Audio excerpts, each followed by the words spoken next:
चलनाच्या तुटवड्यामुळे आधीच लोक वैतागलेले असताना काल रात्री मुंबईत अफवांचा पेव फुटलाय। मुंबईतील वांद्रे कुर्ल्यामध्ये मिठाची कमतरता असल्याची अफवा पसरली। यामुळे वांद्रे कुर्ला नागपाडा भागात मोठी मीठ खरेदी झाली। वाढीव दरात मिठाची खरेदी करताना लोकांची झुंबड पाहायला मिळाली। मात्र अशा कुठल्याही अफवांवरती विश्वास ठेवू नये असं आवाहन आता राज्य सरकारनं केलंय। लोकांनी गर्दी केली, त्यांना अफवांवरतीच त्यांना आम्ही सांगितलं की अफवांवरती विश्वास ठेवू नका। ह्या सगळ्या गोष्टी आहेत, ह्या सगळ्या अफवा आहेत। लोक घाबरवत आहेत, तुम्हाला घाबरवून तुम्ही जास्त भावामध्ये घेणार। आम्ही त्यासाठी नंतर गर्दी वाढायला लागल्यानंतर दुकान स्वतःहून आम्ही बंद केली। कोई आके बोल रहा है दिल्ली में 500 रुपया किलो नमक बिक रहा है, हमारे गांव में से न्यूज आया कि उधर 400 रुपया किलो बिक रहा है। उनको हम समझा रहे हैं ये सब अफवाह है, इसके ऊपर मत जाओ। आपको कल जो चाहिए वो भाव में नमक और शक्कर सब मिलेगा, उसके लिए आप टेंशन मत लो।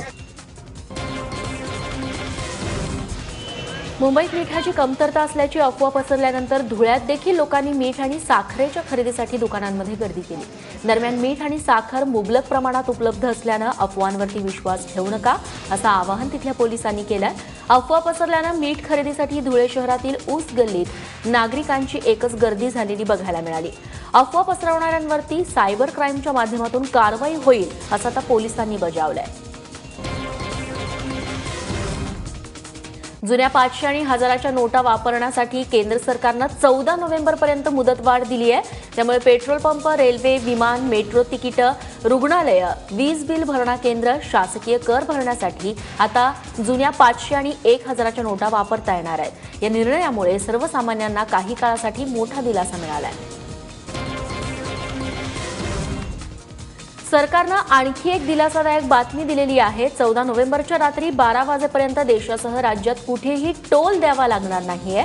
सुट्या पैशांच्या अभावी आधी ही मर्यादा 11 नोव्हेंबर म्हणजे काल रात्री 12 वाजेपर्यंत होती। आता ही मर्यादा वाढवल्यानं वाहनं कुठलाही टोल न भरता सुसाट जात आहेत। मुंबईत देखील कुठल्याही एंट्री पॉइंटवरती टोल घेतला जात नाहीये। तसंच मुंबईत पेट्रोल पंप देखील रात्रभर सुरूच होती। 12 पर्यंत मुदत आहे, तर ती आम्हाला 8 दिवस वाढवून आम्ही मागितली आहे। मोठ्या प्रमाणावर टॅक्स जमा होईल। म्हणजे आज जर आमचा युडीचा जर विचार केला तर नेहमीपेक्षा हा जो येणारा ड्यूज आहे हा वाढला आहे। एमएससीबीचे पैसे मोठ्या प्रमाणावर प्राप्त होत आहे। आमचा अंदाज आहे की अशाच पद्धतीने आम्हाला अजून काही दिवस मिळाले तर राज्याच्या तिजोरीमध्ये खडखडाट आहे तो खणखणाटामध्ये बदलेल।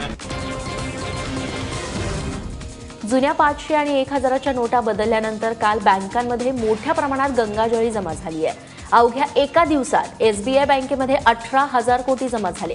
सेव्हिंग अकाउंटमध्ये 11,000 कोटी तर करंट अकाउंटमध्ये 7,000 कोटी जमा झाल्याची नोंद झाली आहे। एसबीआय बँकेच्या अध्यक्षा अरुंधती भट्टाचार्य यांनी ही माहिती दिली। एसबीआयचे एटीएम पूर्णपणे सुरळीत होण्यासाठी आणखी 2-3 दिवस लागणार असल्याचे देखील त्यांनी यावेळी स्पष्ट केलंय। कार्तिकी एकादशीच्या सोहळ्यासाठी पंढरपुरात आलेल्या भाविकांना स्टेट बँकेनं मोठा दिलासा दिलाय। शहरातलं हे एकमेव एटीएम सुरू आहे। दर्शन रांगेप्रमाणे बॅरिकेटिंग करून लोकांना पैसे काढण्याची सोय इथं उपलब्ध करून दिली जाते। सध्या पैशांची प्रचंड कमतरता जाणवत असल्यानं विठ्ठलाच्या दर्शनाआधी एटीएममधून पैसे काढायला भाविक प्राधान्य देत आहेत। या एटीएममधून प्रत्येक भाविकाला 100 रुपयांच्या 4 नोटा मिळत असून स्टेट बँकेनं आपली ही सेवा सुरू ठेवली आहे। पंतप्रधान मोदींनी नोटा बदलण्याचा सर्जिकल स्ट्राईक केला, त्यापेक्षा स्विस बँकेतील काळ्या पैशांवरती स्ट्राईक केला असता तर बरं झालं असतं अशा शब्दात शिवसेना पक्षप्रमुख उद्धव ठाकरे यांनी नोटा बदलण्याच्या निर्णयावरती तोंडसूक घेतलंय। मोदी सरकारनं नोटा बदलून सर्जिकल स्ट्राईक केला, पण जेव्हा लोक सर्जिकल स्ट्राईक करतील तेव्हा भाजपची अवस्था वाईट होईल असं सांगायला देखील उद्धव ठाकरे विसरले नाहीत। सरकारनं टोलप्रमाणे रुग्णालय आणि इतर व्यवस्था मोफत द्याव्यात अशी मागणीही यावेळी उद्धव ठाकरेंकडून करण्यात आली।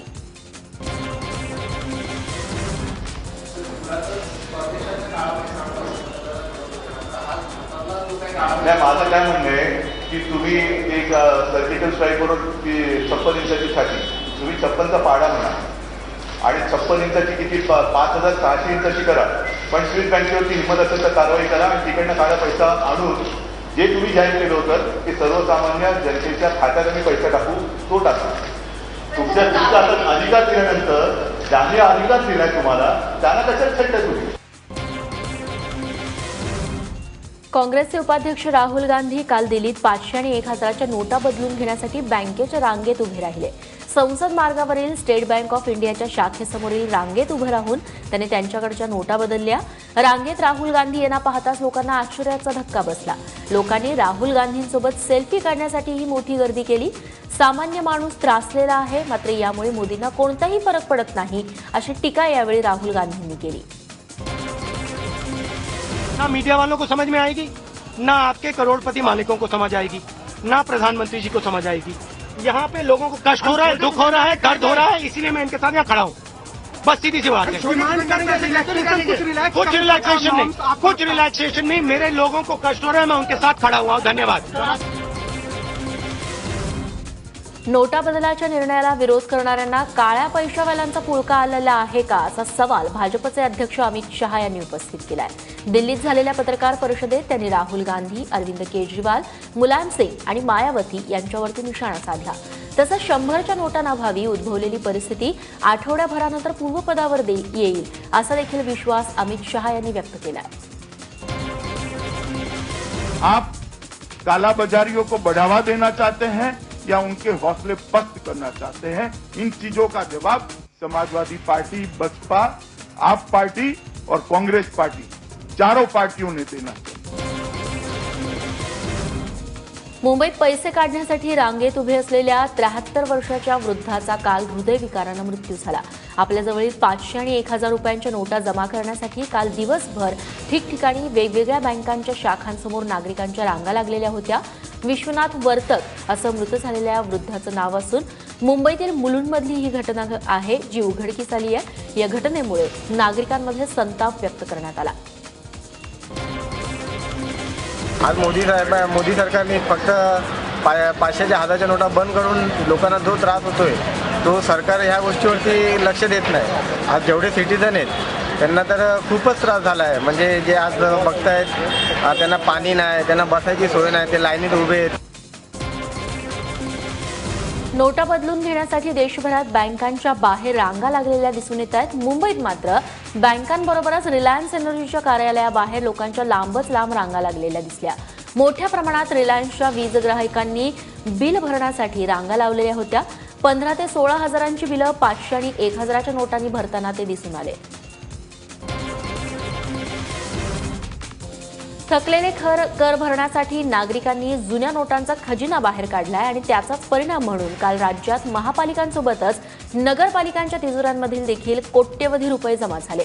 पुणे महापालिकेत विविध मिळकत करांपोटी 21 कोटींहून जास्त रक्कम जमा झाली आहे. मुंबईत देखील कर भरण्यासाठी लोकांनी गर्दी केलेली. सोलापुरात देखील विक्रमी वसुली झाली आहे. सोलापूरच्या महापौर सुशीला अबुटे यांनी तर तब्बल 1.25 लाखांचा थकीत मालमत्ता कर भरून टाकलाय. त्यासाठी त्यांना जुन्या 500 आणि 1000च्या नोटा वापराव्या लागल्या. 500 आणि 1000 रुपयांच्या नोटा खपवण्यासाठी लोकांनी थकीत कर भरण्यास सुरुवात केली आहे. पण यामुळे काळा पैसा पांढरा करण्याचा प्रकार सुरू आहे का असा प्रश्न समोर येऊ लागलाय. कारण पिंपरी चिंचवड महापालिकेच्या तिजोरीत काल एका बहाद्दरानं चक्क 15 लाखांचा कर भरलाय. त्यामुळे हा काळा पैसा तर नाही ना अशी शंकाही उपस्थित होतीये. 1500च्या नोटांवरती बंदी आल्यानंतर मुंबईत एका शाळेनं एक अजब युक्ती लढवली आहे. मुंबईच्या भांडूपमधील अमर कौर शाळेनं चक्क विद्यार्थ्यांकडेच 500 रुपयांच्या नोटा देऊन सुट्टे करून आणण्यासाठी सांगितलंय.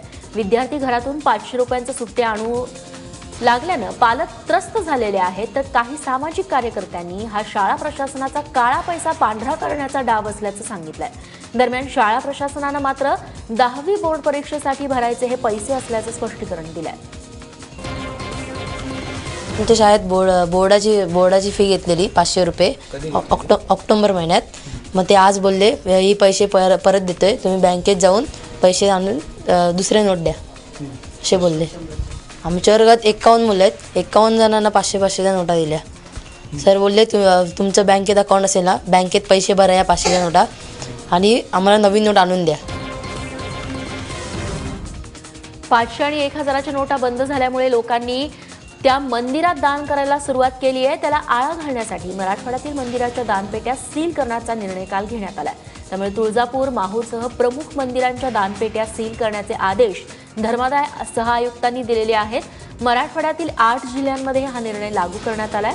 जुन्या नोटा 30 डिसेंबरपर्यंतच बदलून मिळणार आहेत, त्यामुळे या पेट्या आता थेट 30 डिसेंबरलाच उघडतील अशी माहिती मिळते आहे। दानापोटी किती अतिरिक्त पैसा जमा झाला याचा अहवाल देखील सरकारला दिला जाणार आहे। जुन्या नोटांवरती बंदी असल्यानं प्रवाशांचे मोठ्या प्रमाणावरती हाल होत आहेत। अकोल्यातील मुरलीधर राऊत हे प्रवाशांच्या मदतीला धावून आलेले आहेत। बाहेर गावाहून आलेल्या प्रवाशांना त्यांनी आपल्या हॉटेलमध्ये फुकटात जेवण दिलं। अकोल्यातील नॅशनल हायवे क्रमांक 6 वरती बाळापूर इथं त्यांचं मराठा हॉटेल आहे। 500 आणि 1000च्या नोटा बंद केल्यानं शिर्डीत आलेल्या साई भक्तांची मोठी गैरसोय होतीये। खिशात पैसे असून देखील आलेल्या भाविकांचे जेवणाचे आणि निवासाचे हाल होऊ नयेत यासाठी शिर्डी साई संस्थानानं अनेक उपाययोजना केल्या आहेत। संस्थानाच्या प्रसादालयात मोफत जेवण इथं दिलं जात आहे, तर दर्शन रांगेत मोफत चहा आणि बिस्किटांची सोयही करण्यात आली आहे। भक्त निवास, व्हीआयपी दर्शन आणि देणग्यांसाठी स्वॅपिंग मशीन बनवण्यात आलं असून कार्डद्वारे हा खर्च करता येतोय। शिर्डीत साईबाबांच्या दानपेटीत 1500च्या नोटांचं प्रमाण वाढलंय। गेल्या 3 दिवसात 1.5 कोटी रुपयांपैकी 1,07,00,000 रुपयांच्या नोटा या 1000 आणि 500च्या आहेत। 1000 रुपयांच्या 5,500 तर 500 रुपयांच्या 11,000 नोटा दानपेटीत मिळालेल्या आहेत। जुन्या नोटांचं प्रमाण हे दुपटीनं वाढलं इथं आणि नोटांबरोबरच 65 ग्रॅम सोनं तर 2500 ग्रॅम चांदी देखील साईबाबांना अर्पण करण्यात आली आहे। 500 आणि 1000च्या नोटा रद्द झाल्यानं नवी मुंबईतल्या भाजीपाला मार्केटला याचा मोठा फटका बसलाय। बाजार समितीत किरकोळ ग्राहक आलेलाच नाहीये, त्यामुळे 50% भाजीपाला सडून गेल्यानं तो कचऱ्यात फेकावा लागलाय। गेल्या 2 दिवसांपासून ही परिस्थिती असल्यानं शेतकऱ्यांचं लाखो रुपयांचं नुकसान होत आहे। आवक जास्त आणि मागणी कमी असल्यानं भाजीचा भाव फार गडगडलाय, त्यामुळे व्यापाऱ्यांनी शेतकऱ्यांकडून माल मागवणं आता बंद केलंय। राज्यासह देशभरात 500 आणि 1000च्या नोटा घेण्यास कोणीही तयार नाही आहेत। काही दिवसांनी तर या नोटा पाहायला देखील मिळणार नाहीत। याच पार्श्वभूमीवरती मुंबईतल्या रस्त्यांवरती या नोटांच्या रूपात पैशांची पाकिटं विक्रीसाठी उपलब्ध झाली आहेत। नव्या नोटा ठेवण्यासाठी जुन्या नोटांच्या रूपातील ही पाकिटं लोकांच्या पसंतीला पडत आहेत। अवघ्या एकाच दिवसात प्लास्टिकच्या या पाकिटांची जोरदार विक्रीही झाली आहे। प्रत्येक शुक्रवारी सिनेमाच्या रिलीजकडे डोळे लावून बसलेल्या सिनेरसिकांनी या शुक्रवारी मात्र चित्रपटगृहांकडे पाठ फिरवल्याचं पाहायला मिळतंय। 500 आणि 1000च्या नोटांवरील बंदीमुळे सुट्ट्या पैशांची चणचण निर्माण झाली आहे आणि चित्रपटाच्या तिकिटासाठी पैसे खर्च करण्यावरच लोकांनी काट मारली आहे। त्यामुळे मोदींचा हा सर्जिकल स्ट्राईक वजनदार आणि रॉक ऑन 2 या चित्रपटांना चांगलाच महागात पडलाय। 70,000 कोटींचा सिंचन घोटाळा केल्यामुळेच आघाडी सरकारची सत्ता गेली असा गंभीर आरोप काँग्रेसचे नेते हर्षवर्धन पाटील यांनी केलाय। तर दुसरीकडे अजित पवार यांनी 120 कोटींचा जरंडेश्वर सहकारी साखर कारखाना अवघ्या 7 कोटीला विकत घेतला असा आरोप राजू शेट्टींनी केलाय। विशेष म्हणजे हे दोन्ही आरोप खरे असल्याचा दावा हर्षवर्धन पाटील यांनी केलाय। 15 वर्ष तुम्ही आमच्याबरोबर राहिला, सगळी महत्वाची खाती तुम्ही घेतली, वाटाघाटी केल्या, वाटा त्यांना आणि घाटा काँग्रेसला। निवडणुकीच्या अगोदर 3 दिवस अगोदर पाठिंबा काढून घेतला आणि पत्र दिलं राज्यपालांना। राष्ट्रपती राजवट या राज्यामध्ये पहिल्यांदा केवळ आणि केवळ अजित पवारांच्या शिफारशीवर त्या ठिकाणी झाली। अहमदनगर अर्बन कोऑपरेटिव्ह बँकेमध्ये गैरव्यवहार झाल्याप्रकरणी 39 जणांवरती दोषारोपपत्र दाखल करण्यात आलंय। जिल्हा सत्र न्यायालयात आर्थिक गुन्हे अन्वेषण विभागानं दोषारोपपत्र दाखल केल्यानं एकच खळबळ उडाली आहे। यात अनेक आजीमाजी पदाधिकारी आणि कर्मचाऱ्यांचा समावेश आहे। 2009-10 या आर्थिक वर्षात साधारणतः 1.25 कोटी रुपयांचा गैरव्यवहार झाल्याचा ठपका लेखापरीक्षकांनी ठेवला होता। संगनमतानं नियमबाह्य कर्ज मंजूर करून अपहार केल्याचं फिर्यादीत म्हटलं गेलं होतं। त्यानुसार तत्कालीन विद्यमान अध्यक्ष आणि खासदार दिलीप गांधी यांच्यासोबतच 50 जणांवरती गुन्हा दाखल करण्यात आला होता। या प्रकरणी पुढची सुनावणी आता 3 डिसेंबरला होणार आहे। ऊस उत्पादकांकरता ठिबक सिंचनाची सोय उपलब्ध करून देण्याकरता राज्य सरकार नवीन योजना राबवणार आहे। त्यासाठी राज्य सरकार 50% तर ऊस उत्पादक आणि साखर कारखानदार प्रत्येकी 25% वाटा उचलणार असल्याची घोषणा मुख्यमंत्री देवेंद्र फडणवीस यांनी नागपुरात केली. नागपुरात 4 दिवस चालणाऱ्या अॅग्रो व्हिजन कार्यक्रमाचं उद्घाटन काल मुख्यमंत्र्यांच्या हस्ते पार पडलं. आघाडी सरकारनं आपल्या मालकीचा दुधाचा ब्रँड मोठा करताना राज्य सरकारच्या मालकीचा ब्रँड संपवल्याची खरमरीत टीका देखील यावेळी फडणवीसांनी केली. हे सगळं ड्रीपवर आणण्याकरता कारखान्यांसोबत करार करतोय. कारखाना, शेतकरी आणि सरकार यांनी ट्रायपार्टाईट अग्रीमेंट करून संपूर्ण क्षेत्र ड्रीप खाली आणायचं आणि त्या इंटरेस्टमध्ये जे काही इंटरेस्ट आहे त्यातला 50% इंटरेस्ट हा राज्य सरकार, 25% इंटरेस्ट हा कारखाना आणि केवळ 25% इंटरेस्ट हा शेतकऱ्यांवर त्या ठिकाणी टाकावा आणि तोही कसा आपल्याला त्यांना FRPच्या माध्यमातून देता येईल असा प्रयत्न करावा. अशा प्रकारची एक योजना ही देखील आम्ही तयार करतो. कोल्हापुरात काल मराठा दलित ऐक्य परिषदेचं आयोजन करण्यात आलं. केंद्रीय सामाजिक न्याय राज्यमंत्री रामदास आठवले, महसूल मंत्री चंद्रकांतदादा पाटील, माजी राज्यपाल डॉक्टर DY पाटील तसंच खासदार संभाजीराजे यांच्यासह अनेक मान्यवर यावेळी उपस्थित होते. मराठा समाजाला आरक्षण मिळालं पाहिजे, तसंच कितीही मोर्चे निघाले तरी फडणवीस सरकार हटणार नाही असंही आठवले म्हणाले. तर दलित आणि मराठा तरुणांना मोठ्या प्रमाणावरती स्वयंरोजगार मिळावा यासाठी सरकार प्रयत्नशील असल्याचं चंद्रकांतदादा पाटील यांनी सांगितलं. निवडणुकांच्या तोंडावर श्रीहरी अणे यांनी निवडणुकांच्या रणांगणात उतरण्याची तयारी केली आहे. आम्ही जिंकलो नाही तर भाजपच्या अडचणी वाढवू, त्यांचा खेळ बिघडवू असं सांगत श्रीहरी अणे यांनी त्यांना इशारा दिलाय. अणेंचा पक्ष विदर्भ राज्य आघाडी म्हणजेच वीराचे 5 उमेदवार विदर्भातील नगरपालिका निवडणुका लढवणार आहेत. सध्या पक्ष नवीन आहे, त्यामुळे जिथे ताकद आहे तिथेच लढू. पुढे भविष्यात मात्र पालिका निवडणुकीत देखील भाजपच्या अडचणी वाढवू असा दावा अणे यांनी केलाय. अपेक्षा आहे की या एरियाजमध्ये जिल्हा परिषदांमध्ये पुन्हा व्याप्ती होईल. नगर परिषदा ज्या आहे म्हणजे कॉर्पोरेशन्स ज्या आहेत मुंबई, अमरावती आणि अकोला, ते चित्र टोटली वेगळं आहे. त्याचा वेगळा विचार केला जाईल. दिवाळीनंतर राज्यात थंडीचा जोर चांगलाच वाढलाय. नाशिक, निफाड पाठोपाठ कडाक्याच्या थंडीचं आगमन झालं असून इतर जिल्ह्यात देखील पारा आता वेगानं खाली घसरतोय. नाशकात सलग दुसऱ्या दिवशी पारा 8.8 अंश सेल्सिअसवर घसरलाय. त्यामुळे सगळीकडे धुक्याचं साम्राज्य दिसून येतंय. उबदार कपड्यांसोबतच लोक शेकोटीचा आधार घेतानाही दिसतायत. दैनिक दिव्य मराठी आयोजित लिटरेचर फेस्टिवलला नाशकात उत्साहात सुरुवात झाली आहे. प्रख्यात लेखिका आणि दिग्दर्शिका सई परांजपे यांच्या प्रकट मुलाखतीनं या साहित्य जत्रेला सुरुवात झाली. इंग्रजी, हिंदी, मराठी भाषेतील साहित्य, कला, लेखन आणि वाचनाच्या अभिव्यक्तीला एकाच व्यासपीठावरती आणणारा हा फेस्टिवल रविवारपर्यंत चालणार आहे. कुसुमाग्रज स्मारकातल्या विशाखा सभागृहामध्ये विविध भाषेतील लेखक आणि मान्यवर वाचकांशी संवाद साधणार आहेत. ABP माझा या फेस्टिवलचा सहप्रायोजक आहे.